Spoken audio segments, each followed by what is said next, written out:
Hello everyone, चलिए आज हम लोग स्टार्ट करने जा रहे हैं केमिकल काइनेटिक्स। ये 12th के सिलेबस में है और ये आपका नीट और जेई के लिए भी पढ़ना है। बड़ा ही इम्पोर्टेंट टॉपिक है क्योंकि इसका प्रैक्टिकल बहुत ज़्यादा एप्लीकेशन है। तो व्हाट इज़ केमिकल काइनेटिक्स? सबसे पहले हम लोग समझेंगे वो केमिकल काइनेटिक्स क्या है।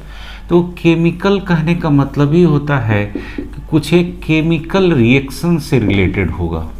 कोई केमिकल रिएक्शन समझते हैं, जैसे मान लो कोई रिएक्टेंट होगा, ये रिएक्टेंट से मान लो प्रोडक्ट में जा रहा है, तो ये क्या होगा, कुछ केमिकल रिएक्शन होगा। सर्टेन टाइम में धीरे धीरे रिएक्टेंट टूटेगा और प्रोडक्ट की तरफ बढ़ेगा।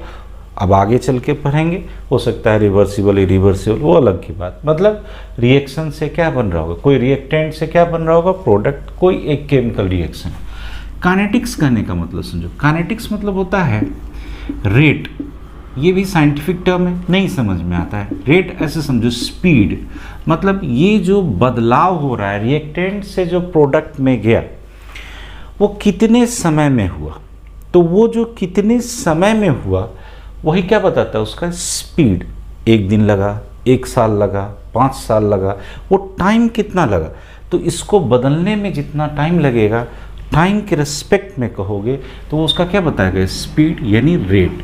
तो सिंपल सा कह सकते हो केमिकल काइनेटिक्स क्या है, तो कह सकते हो ये वो ब्रांच ऑफ साइंस है, ये वो ब्रांच ऑफ साइंस है, कह सकते हो विच डील्स विथ मेनली, पहला इसमें आएगा रेट ऑफ रिएक्शन, दूसरा आएगा वो सारा factors which affect the rate of reaction।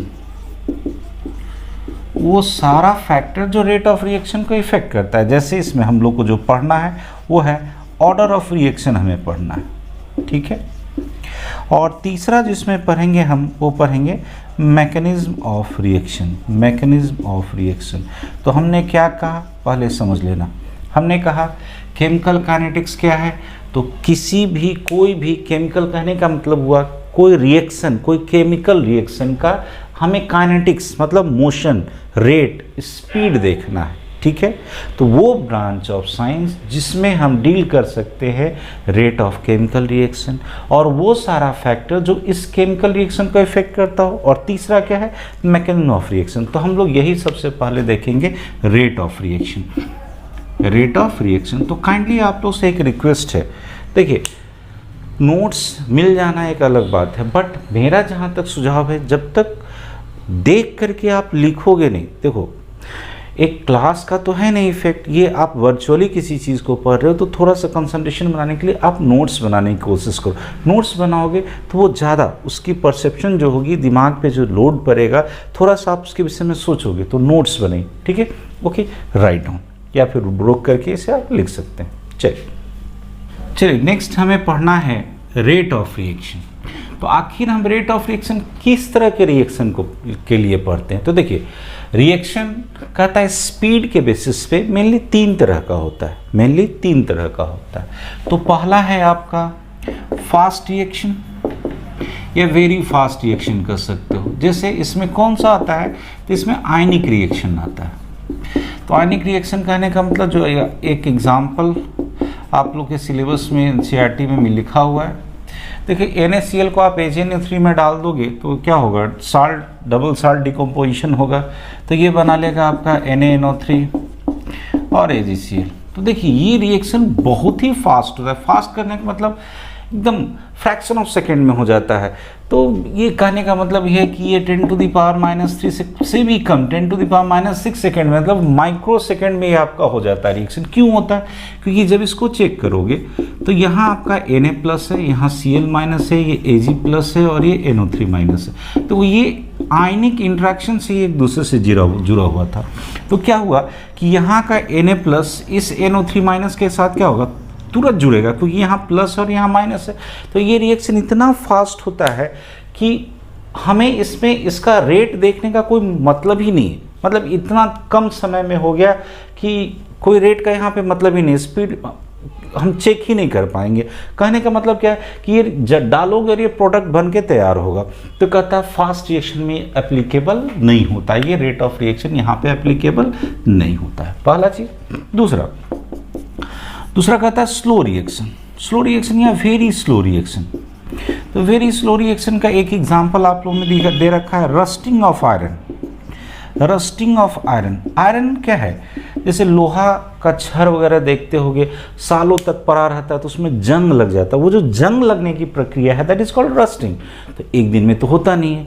तो देखिए ये सब का कोई इंडस्ट्रियल एप्लीकेशन नहीं है, कोई इंडस्ट्रियल एप्लीकेशन नहीं है, तो इसीलिए इस सब का रेट का स्टडी हम लोग नहीं करते। तो इस रेट ऑफ रिएक्शन ना तो हम स्लो रिएक्शन का करते हैं और ना तो बहुत फास्ट रिएक्शन का करते हैं। तो हम किसका करते हैं, हम करते हैं मॉडरेट रिएक्शन का। तो तीसरा हम करते हैं किसका, मॉडरेट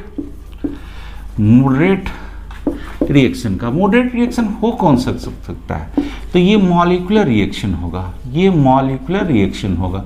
तो मॉलिक्यूलर रिएक्शन कहने का मतलब जो दो एग्जाम्पल आपके एनसीईआरटी में दे रखा है, दो एग्जाम्पल आपके एनसीईआरटी में दे रखा है, उसे ध्यान दीजिएगा।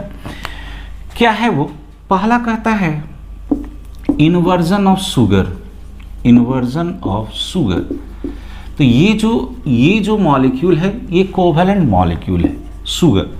दूसरा दिया हुआ है कि hydrolysis of starch, hydrolysis of starch, ये भी कैसा मॉलिक्यूल, ये भी कोवैलेंट मॉलिक्यूल है।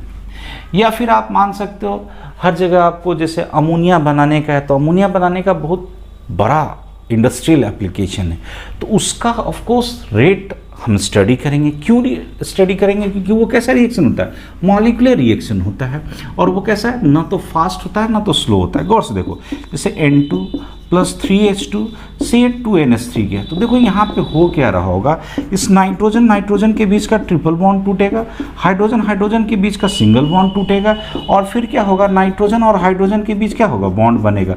तो यहाँ इसमें क्या हुआ, इस रिएक्टेंट में बॉन्ड का टूटना होगा, बॉन्ड का क्लीवेज कर सकते हो, और यहाँ कर सकते हो प्रोडक्ट में बॉन्ड का बनना होगा, यानी बॉन्ड फॉर्मेशन होगा।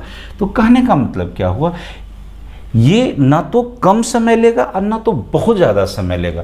तो इसके लिए हम स्टडी करते हैं क्या, रेट ऑफ रिएक्शन। इसके लिए स्टडी करते हैं किसके लिए, मॉडरेट रिएक्शन के लिए। तो मॉडरेट रिएक्शन किसके लिए होता है, तो ये मॉलिक्यूलर रिएक्शन के लिए होता है, यानी कि वैसा मॉलिक्यूल जो कि मॉलिक्यूलर होना चाहिए, ना तो आयनिक होना चाहिए, ये कैसा होना चाहिए, मॉलिक्यूलर होना चाहिए। अब सुनिएगा, हमने कहा कि ये वाला कहता है कि आखिर इसका क्यों हम इसको स्टडी की। देखिए अमोनिया का बनना एक अच्छा इंडस्ट्रियल एप्लीकेशन है, इसकी हमें ज़रूरत होती है। तो ये हम इसीलिए इसका स्टडी करते हैं कि इसको हम तेज़ बना सकें, या इसके जो बनने की प्रोसेस उसको हम कम कर सकें, या जल्दी ज़्यादा प्रोडक्शन हो तो और तेज़ कर सके। इसीलिए इसका रेट ऑफ रिएक्शन को हम स्टडी करते हैं, ताकि इसका प्रोडक्शन को क्या किया सके, बढ़ाया जा सके, इसको फॉरवर्ड रिएक्शन में ले जा सके। कहने का मतलब क्या हुआ, रेट ऑफ रिएक्शन केवल और केवल किसके लिए स्टडी होता है, मॉडरेट रिएक्शन के लिए। चलिए एक बार बोलिएगा, हमने क्या क्या कहा, rate of reaction fast reaction के लिए अप्लाई नहीं होता है, वेरी स्लो रिएक्शन के लिए अप्लाई नहीं होता है, ये किसके लिए होता है, फॉर द मॉडरेट या मॉलिक्यूलर रिएक्शन के लिए। ये शायद क्लियर हो गया। हमने आपको बोला है कि वीडियो को बीच में रोक करके, जैसे यहाँ फास्ट रिएक्शन मैंने जहाँ तक बता दिया था उसको रोक करके लिख लीजिए, फिर आगे लिख लीजिएगा, ठीक है। हम लोग रेट ऑफ रिएक्शन जो मॉडरेट रिएक्शन के लिए पढ़ेंगे, तो जैसे मान लो कोई एक रिएक्टेंट है R, ये मान लो प्रोडक्ट एक समथिंग प्रोडक्ट में जा रहा है, ठीक है। तो आखिर रेट किसको कहते हैं, रेट जैसे मैथमेटिकली हम लोग पढ़ते हैं dx/dt। तो ये होता क्या, change with respect to time, किसी में भी जो चेंज होगा टाइम के साथ वो क्या बताएगा, रेट। तो अब ये जो मेरा रिएक्टेंट है ये दो तरह का हो सकता है। अगर ये एक्वस स्टेट में होगा, एक्वस मतलब पानी वाला, एक्वस में होगा तो उसमें क्या लेंगे हम, कंसंट्रेशन, उसका कंसंट्रेशन लेंगे। और अगर ये गैसियस होगा तो हम उसका क्या लेंगे, प्रेशर, क्या लेंगे, प्रेशर। तो यहाँ पे अगर ये एक्वस में होगा तो उसके कंसंट्रेशन में बदलाव होगा, और ये गैसीय स्टेट में होगा तो उसके प्रेशर में बदलाव होगा। तो क्या हो रहा होगा, आप सिंपल सा बताना। रेट ऑफ रिएक्शन अगर हमको डिफाइन करना हो, रेट ऑफ रिएक्शन, तो हमने क्या बोला कि change with respect to time, यानी कि ये रिएक्टेंट और ये प्रोडक्ट का कंसंट्रेशन समय के साथ बढ़ेगा अगर ये फॉरवर्ड में जा रहा है, और रिएक्टेंट का कंसंट्रेशन क्या होगा, घटेगा। सिंपल सा चीज़ है। तो समय के साथ रिएक्टेंट कितना कमा या समय के साथ प्रोडक्ट कितना बढ़ा, तो यही कहलाएगा मेरा रेट ऑफ रिएक्शन। यानी कह सकते हो चेंज इन कंसंट्रेशन या pressure divided by time taken, कितना समय लगा। कैसे, फिर से बोलो। रेट हमने क्या बोला था, रेट हमने कहा था change with respect to time, समय के साथ कितना बदलाव हुआ। जैसे मान लो शुरुआत में आपके पास 10 रुपया था, मान लिया 4 घंटे के बाद आपके पास 6 रुपया बचा। 4 घंटे के बाद कितना बचा, 6। तो शुरुआत चेंज कैसे निकालते हैं, फाइनल माइनस इनिशियल। तो फाइनल है 6, इनिशियल है 10, और हमने क्या कहा कि शुरुआत में 10 था, बाद में 6 हो गया। मान लो उसे टाइम लगा 2 घंटा टाइम लगा, 2 घंटा टाइम लगा, यानी कितना हो गया, -4/2, -4/2। आगे चल के बताएंगे माइनस प्लस क्यों होता है।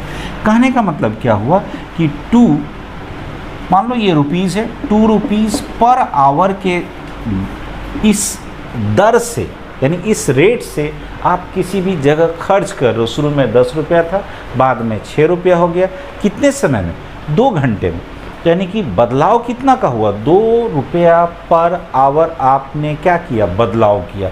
वही बदलाव केमिकल रिएक्शन के रिस्पेक्ट में जब स्टडी करते हैं तो उसको क्या कहोगे, चेंज इन कंसंट्रेशन या pressure divided by time taken, जितना समय लगा। तो ये तो हमने समझने के लिए आपको बताया, ठीक है। रिएक्शन में, केमिकल रिएक्शन में इसी तरह से देखोगे कि कंसंट्रेशन रिएक्टेंट का घटेगा, प्रोडक्ट का बढ़ेगा, ठीक है। तो जितना का बदलाव होगा जितना समय में, वो उसका क्या कहलाएगा, रेट ऑफ रिएक्शन। अब इसकी यूनिट की बात आती है, यूनिट ऑफ रिएक्शन। तो सिंपल सा चीज़ है, unit of rate of reaction, rate of reaction.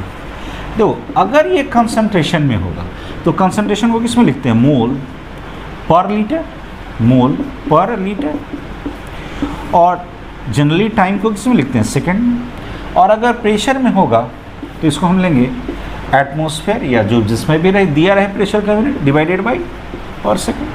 तो यहाँ हो जाएगा मोल पर लीटर पर सेकंड, यहाँ हो जाएगा एटम, मतलब एटम नहीं को एटमॉस्फेयर पर सेकंड, एटीएम कर दो, एटीएम पर सेकंड। हमने क्या कहा कि अगर वो कंसंट्रेशन टर्म में रहेगा तो मोल्स पर लीटर पर सेकंड, अगर वो प्रेशर में रहेगा तो एटमॉस्फेरिक पर सेकंड, ठीक है। तो ये हो गया इसका क्या, यूनिट। ओके, अगर लिखना है तो लिख लीजिए। चलो, ये जो रेट ऑफ रिएक्शन है, ये 2 तरह का होता है। एक कहलाता है एवरेज रेट ऑफ रिएक्शन, और एक कहलाता है इंस्टैंटेनियस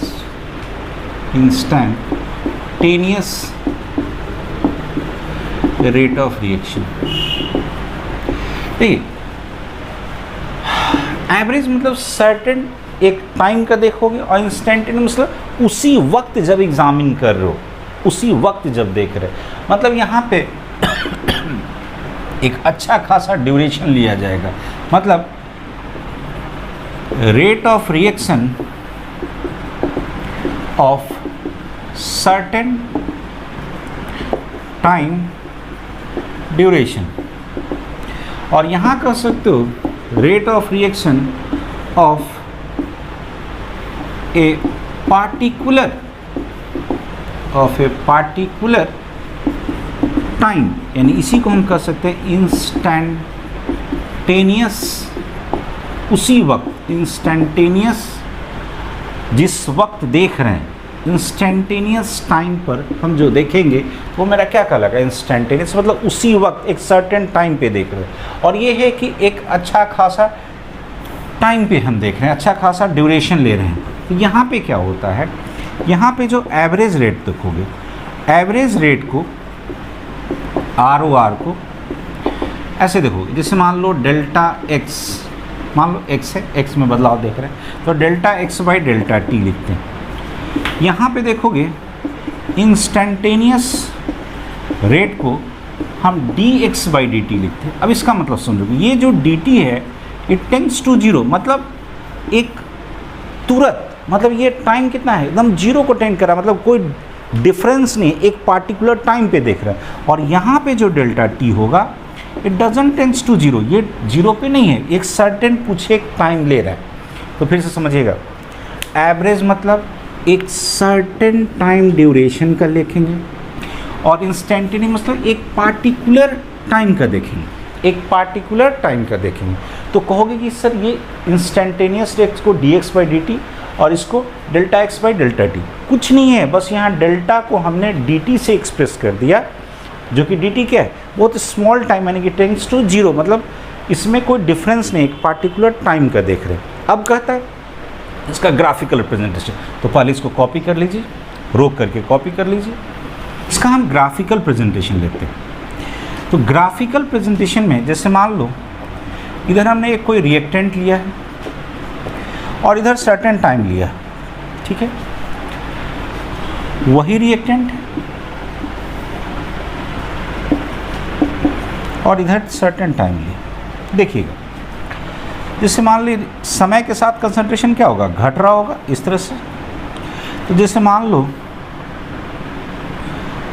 यहाँ पे कंसंट्रेशन है R1, ये टाइम मान लो T1, यहाँ मान लो ये T2, थोड़ा सा बड़ा बड़ा बनाइएगा, थोड़ा सा मैं बड़ा बड़ा बना लेता हूँ ताकि आप लोग को विजिबिलिटी अच्छा है।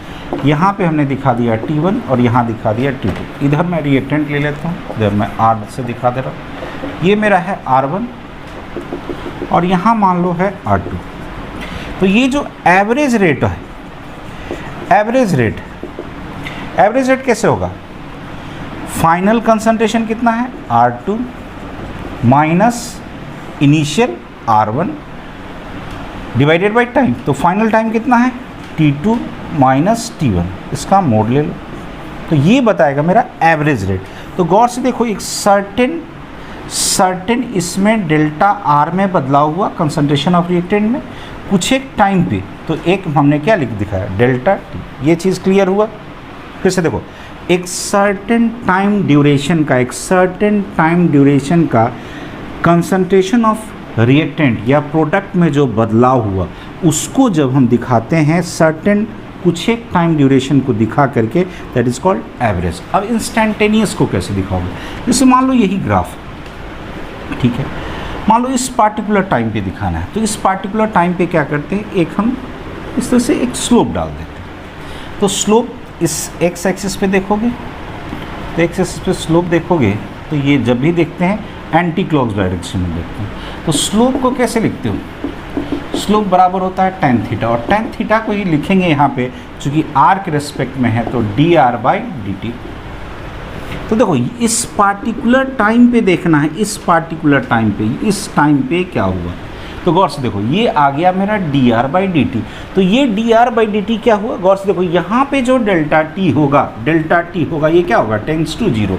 और ये जो है इंस्टेंटेनियस रेट, तो इंस्टेंटेनियस रेट एकदम एकदम इसको दिमाग में बैठा लो कि इंस्टेंटेनियस रेट कभी भी अगर आपको ग्राफ में देगा तो एकदम दिमाग में इसको आप बैठा लीजिए। वो किससे पता चलता है, स्लोप से। स्लोप कैसे निकालते हैं, tan थीटा से। और tan थीटा कैसे पता चलेगा, मतलब tan थीटा कैसे निकालते हैं, p बाई बी। तो p बाई बी में ये p है, इसका परपेंडिकुलर, ये है बेस, तो dr बाई dt, जहाँ पे क्या है dt टेंड्स टू जीरो। एक पार्टिकुलर टाइम पे देख रहे हैं, तो पार्टिकुलर टाइम पे देखेंगे तो टाइम ड्यूरेशन क्या होगा, बहुत ही कम। लेकिन यहाँ पे एवरेज रेट में क्या था, एवरेज रेट में एक अच्छा खासा बड़ा टाइम था। तो शायद ये क्लियर हो गया होगा कि यहाँ पे जो डेल्टा टी है ये टेंड्स टू जीरो नहीं होता है, ये टेंड्स टू जीरो नहीं होता है, जबकि यहाँ पे जो डेल्टा टी है ये टेंड्स टू जीरो। मतलब कहने का मतलब कि एक पार्टिकुलर टाइम का देखते हैं और यहाँ पे एक सर्टेन टाइम ड्यूरेशन का लेते हैं, मतलब बहुत ही छोटा गैप नहीं होना चाहिए, अच्छा खासा टाइम ड्यूरेशन रहता है, तो वहाँ पे हम क्या निकालते हैं, एवरेज रेट ऑफ रिएक्शन। शायद ये थोड़ा सा समझ में आ गया होगा। रेट ऑफ रिएक्शन को समझने के लिए एक कोई केमिकल रिएक्शन लेते हैं। तो मान लो एक रिएक्टेंट है, वो सर्टेन किसी प्रोडक्ट में जा रहा है, ये रिएक्टेंट मान लो ए है और ये प्रोडक्ट मेरा बी, ठीक है। तो कहता है according to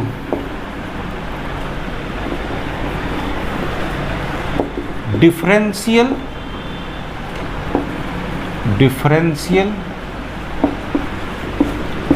rate law, differential rate law के बेसिस पे अगर हम इसका रेट देखेंगे, इसका हम रेट ऑफ रिएक्शन देखेंगे, तो गौर से देखो, इसका लिखते हैं minus D A by D T और इसका लिखते हैं plus D B by D T.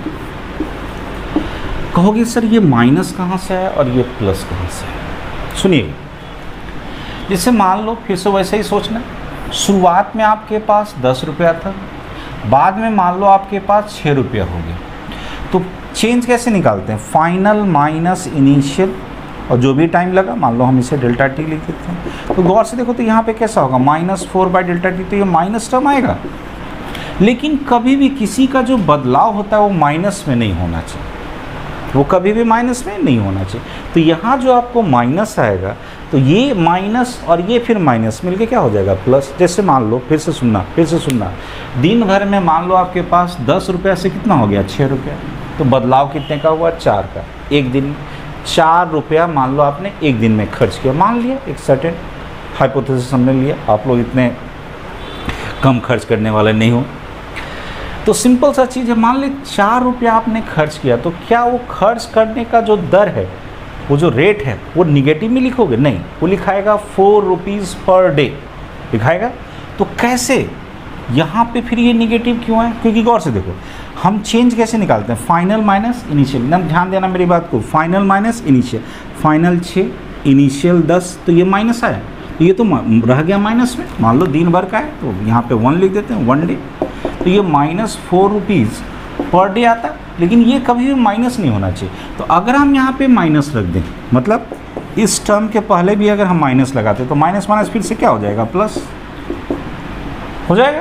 तो कहने का मतलब क्या है, इसीलिए यहाँ पे माइनस लिखते हैं। क्यों माइनस, तो ज़्यादा दिमाग नहीं खराब करो। अब सुनो, निगेटिव ये जो साइन है indicates the decrease in concentration of reactant A, ये बताता है कि ए का कंसंट्रेशन समय के साथ क्या हो रहा है, घट रहा है। और जो पॉजिटिव साइन है, positive sign indicates the increase इन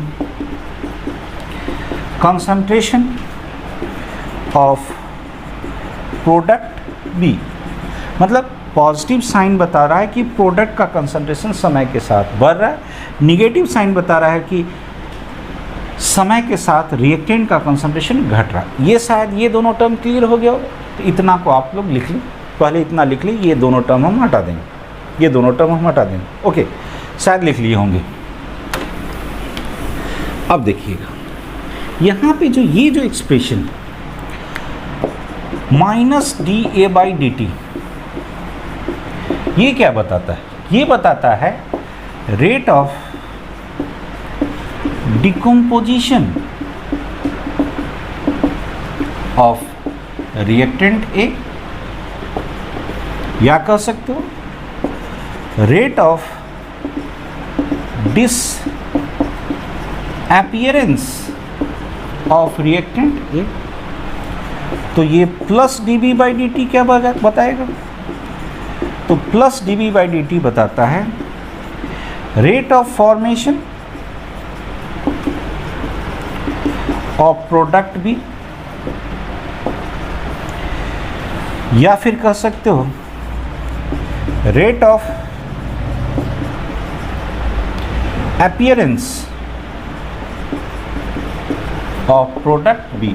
फिर से सुनिएगा, हमने क्या कहा, माइनस साइन बता रहा था कि समय के साथ रिएक्टेंट का कंसंट्रेशन घट रहा है, प्लस साइन बता रहा था कि समय के साथ प्रोडक्ट का कंसंट्रेशन बढ़ रहा है। ठीक है, minus D A by D T, ये पूरा का पूरा एक्सप्रेशन ये बताता है रेट किस दर से रिएक्टेंट टूट रहा है, डिकम्पोजिशन। ठीक है, plus D B by D T बताता है कि किस रेट यानी दर से प्रोडक्ट मेरा बन रहा है, यानी कि रेट ऑफ फॉर्मेशन। शायद ये टर्म क्लियर हो गया होगा। Rate of reaction and number of moles, rate of reaction and number of moles, समझिएगा बात। जैसे जो एनसीईआरटी में आपका एग्जाम्पल लिया है Hg प्लस Cl2, यहाँ बना दिया HgCl2। ठीक है, अभी अभी हमने आपको बताया था इसका रेट ऑफ रिएक्शन, इसका हमने आपको बताया रेट ऑफ रिएक्शन। इसका देखोगे तो minus D Hg by D T बराबर इसका minus D Cl2 by D T, इसका हो जाएगा plus D Hg Cl2 by D T. तो भाई ये कितना आसान है, ये दोनों रिएक्टेंट था तो माइनस साइन, ये प्रोडक्ट था तो प्लस साइन, यहाँ कहीं कोई दिक्कत नहीं। लेकिन हम कोई रिएक्शन ऐसा ले लें, ये पहला मामला। दूसरा रिएक्शन N2 प्लस 3H2 से ये 2NH3 बन रहा है। तो गौर से देखो, अब इसका एक मोल इसके 3 मोल से रिएक्ट किया और इसका कितना बना, 2 मोल। इतना क्लियर है। यहाँ पे क्या था, इसका एक मोल इसके एक मोल से रिएक्ट किया और ये फाइनली एक मोल ही बना। तो ये सिंपल मोरल रिलेशन था, ये सबसे आसान था। यहाँ पे हमने नंबर ऑफ मोल्स को आगे पीछे कर दिया। अब इसको बड़े अच्छे से समझिए, यहाँ पे हम रेट ऑफ रिएक्शन को कैसे लिखेंगे। पहले गौर से देखो, इसका अगर हम रेट ऑफ डिकम्पोजिशन देखेंगे, इसका रेट ऑफ डिकम्पोजिशन इसका, तो क्या लिखोगे, minus D N two by D T लिखोगे। रेट ऑफ डिकम्पोजिशन ऐसे ही इसका लिखोगे तो minus D H two by D T, और इसका रेट ऑफ फॉर्मेशन देखोगे तो क्या लिखोगे, plus D N H three by D T. कहने का मतलब समझिएगा, रेट ऑफ डिकम्पोजिशन और रेट ऑफ फॉर्मेशन में कोई मोलर टर्म नहीं होता है। फिर सुनिएगा गौर से, इसको हम हिंदी में आपको लिखाएंगे। रेट ऑफ डिकम्पोजिशन या rate of formation, rate of decomposition या रेट ऑफ फॉर्मेशन में कोई मोलर टर्म नहीं होता है। यहाँ देखिए, यहाँ 3 मोल था, यहाँ यूज़ नहीं हुआ, यहाँ 2 मोल था, यहाँ भी यूज़ नहीं हुआ। ये सब में तो एक ही मोल था, एक से आप गुना करो भाग दो, कोई फ़र्क पड़ने वाला नहीं है। एकदम दिमाग में पहला चीज़ सेट करो, रेट ऑफ डिकम्पोजिशन और रेट ऑफ फॉर्मेशन में मोलर टर्म यूज़ नहीं होता है। क्लियर है। चलिए अब इसी रिएक्शन को हम फिर से देखते हैं। प्लस 3H2 से 2NH3, गौर से देखिए, इसका 1 मोल इसके 3 मोल से रिएक्ट किया और इसका कितना बना, 2 मोल। तो पहला रिलेशन इन दोनों के बीच देखेंगे, उसके बाद इसके और इसके बीच रिलेशन देखेंगे। समझिए, पहला चीज़ कह सकते हो ये टूट रहा है, ये भी टूट रहा है, तो ये बन रहा है। मेरी बात को गौर से सुनना। कह सकते हो कि ये 1 मोल टूटा तो ये 3 मोल टूटा। मेरी बात को समझिएगा, ये 1 मोल टूटा तो ये कितना टूटा, 3 मोल। यानी हम कह सकते हैं rate of decomposition of hydrogen, rate of decomposition किसका, हाइड्रोजन का, नाइट्रोजन के रेट ऑफ डिकम्पोजिशन से 3 गुना है। नहीं समझ में आया, रुपया से समझो, जल्दी समझ में आता है, पैसा से बड़ा समझ में आता है। मान लो नाइट्रोजन ने 1 रुपया खर्चा किया, हाइड्रोजन ने उसी काम के लिए 3 रुपया खर्चा किया। यानी कह सकते हो उसी काम के लिए खर्च करने का जो दर है, खर्च करने का जो दर है वो हाइड्रोजन का नाइट्रोजन से 3 गुना है। ये 1 रुपया खर्च कर रहा है तो ये 3 रुपया खर्च कर रहा है, मतलब हाइड्रोजन का जो खर्च करने का जो दर है वो नाइट्रोजन से 3 गुना है। क्या कहा हमने? Rate of decomposition of hydrogen is triple of rate of decomposition of nitrogen. फिर सुनिएगा क्या कहा, चूंकि इसका 1 मोल खर्च हो रहा है तो इसका 3 मोल खर्च हो रहा है, यानी कह सकते हैं कि रेट ऑफ डिकम्पोजिशन हाइड्रोजन का 3 गुना है किससे? Rate of decomposition of nitrogen से। अब हमने आपको सिखाया था अभी रेट ऑफ डिकम्पोजिशन इसका लिखना -dN2/dt बराबर -dH2/dt, ये है इसका रेट ऑफ डिकम्पोजिशन। लेकिन गौर से देखो क्या कहा, रेट ऑफ डिकम्पोजिशन हाइड्रोजन का 3 गुना है किससे? नाइट्रोजन से। मतलब ये वाला 3 रुपया है और ये वाला 1 रुपया है, तो इसको पूरा का पूरा क्या कर दो? 3 से गुना कर दो। फिर से देखो, ये 3 था, ये 1 था, ये 3 था, ये 1 था, तो इसको हमने 3 से जैसे ही मल्टीप्लाई किया, अब दोनों बराबर हो गए। अब यहाँ पे क्या होगा? -dN2/dt बराबर, ये इधर आ जाएगा, -1/3 dH2/dt। ये क्लियर हुआ? इसको इक्वेशन बनूंगा, ठीक है। अब चलो दूसरे एक्सप्रेशन में आते हैं, इससे इसको कंपेयर करो। याद देखो, रुपया से ही सोचो, इसका कितना बन रहा है? 2, इसका खर्च कितना हुआ? 1, यानी ऐसे कर सकते हो, जब ये 1 रुपया खर्च कर रहा है तो ये 2 रुपया कमा रहा है, ये 2 रुपया कमा रहा है, यानी कह सकते हो rate of formation of NH3 is double of rate of decomposition of N2। Nitrogen के टूटने के दर से इसका बनने का जो दर है वो क्या है? 2 गुना। तो बोलो इसका बनने का दर कैसे लिखोगे? पहले इसका टूटने का लिखो, तो -dN2/dt, इसका बनने का दर लिखो dNH3/dt। अब बोलो, समझना, ये 2 रुपया बन रहा है, इसका 1 रुपया खर्चा हो रहा है, यानी कि ये मेरा 2 है और ये 1 है, तो क्या करोगे? 1 को आप क्या करोगे? 2 से गुना कर दो, 1 को आप 2 से गुना कर दो। जैसे ही गुना किए तो -dN2/dt बराबर +1/2 dNH3/dt। ये दूसरा इक्वेशन हो गया। अब गौर से, अब इस सब को हम एक साथ लिखते हैं इस रिएक्शन के लिए।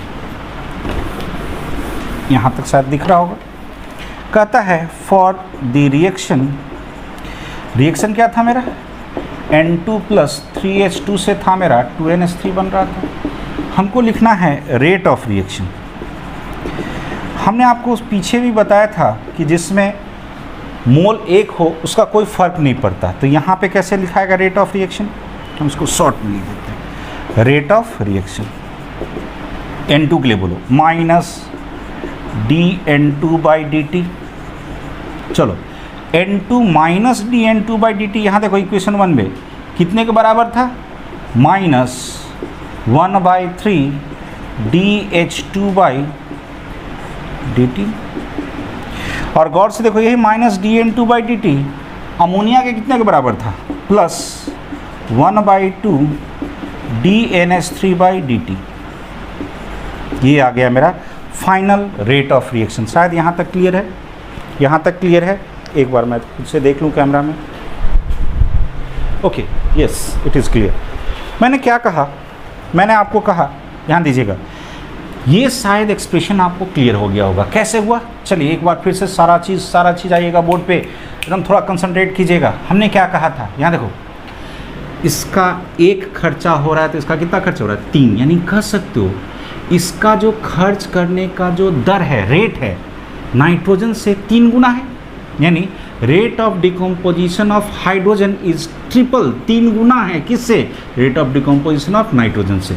यानी ये 3 रुपया और ये 1 रुपया है, तो 1 को 3 से गुना करोगे तो अल्टीमेटली 3 कहाँ गया? नीचे। ये क्लियर हो गया। दूसरा,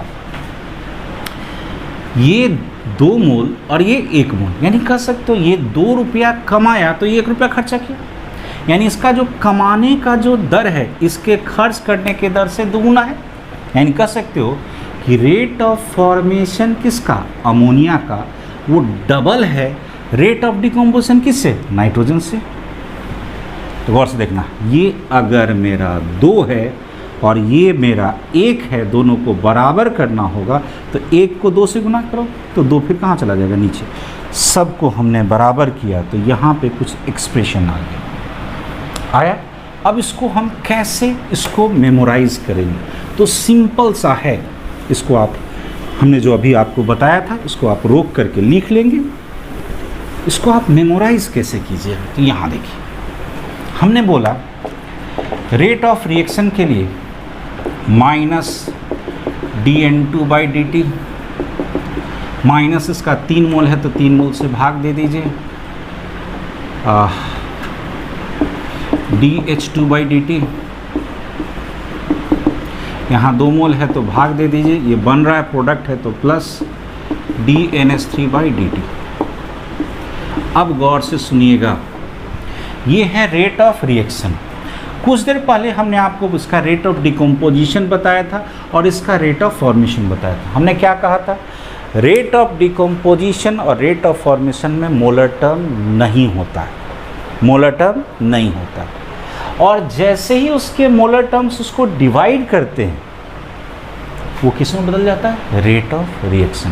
क्या कहा हमने, सुनिएगा, हमने कहा रेट ऑफ डिकम्पोजिशन या रेट ऑफ फॉर्मेशन में, या इस कह सकते हो के एक्सप्रेशन के, हिंदी में लिख दे रहा हूँ, के एक्सप्रेशन में मोलर टर्म नहीं होता है। एक एग्जांपल लिख लो, जिससे रेट ऑफ डिकम्पोजिशन इसका दिखा देता हूँ, तो -dH2/dt, ठीक है। अब कहता है इस रेट ऑफ डिकम्पोजिशन या रेट ऑफ फॉर्मेशन के एक्सप्रेशन को जैसे ही उसके मोलर टर्म से डिवाइड करोगे, जैसे ही मोलर टर्म से डिवाइड करोगे, वो रेट ऑफ रिएक्शन में बदल जाएगा। कहने का मतलब समझना, रेट ऑफ डिकम्पोजिशन या रेट ऑफ फॉर्मेशन को उसके मोलर टर्म से डिवाइड करने पर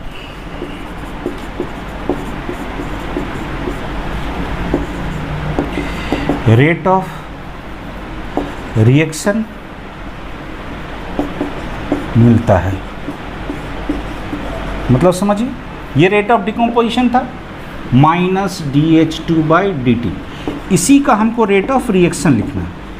गौर से देखो, इसका कितना मोल, 3 मोल, इसको हमने कहा उसके मोलर टर्म से डिवाइड करो, भाग दे दो, तो जैसे ही भाग दोगे तो 1/3 dH2/dt, ये मेरा बन गया क्या, रेट ऑफ रिएक्शन, और ये था मेरा उसका रेट ऑफ डिकम्पोजिशन। फिर से समझिएगा, रेट ऑफ डिकम्पोजिशन या रेट ऑफ फॉर्मेशन में मोलर टर्म नहीं होता है, पहला चीज़ याद हो गया।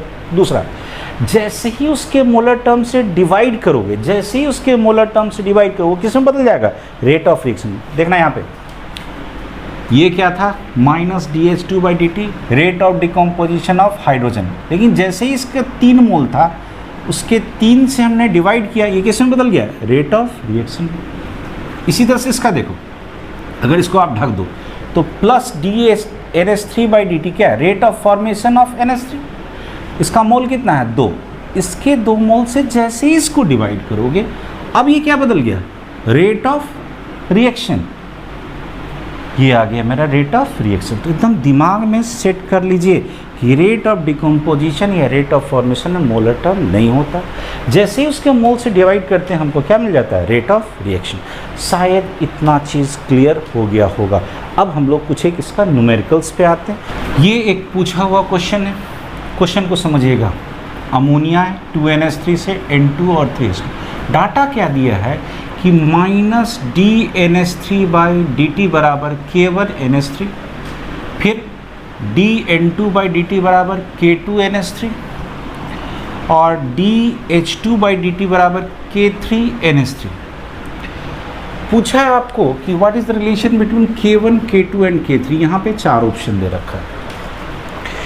हम आखिर इस क्वेश्चन को कैसे सोचें? सबसे पहले इस रिएक्शन के लिए रेट ऑफ रिएक्शन लिखो।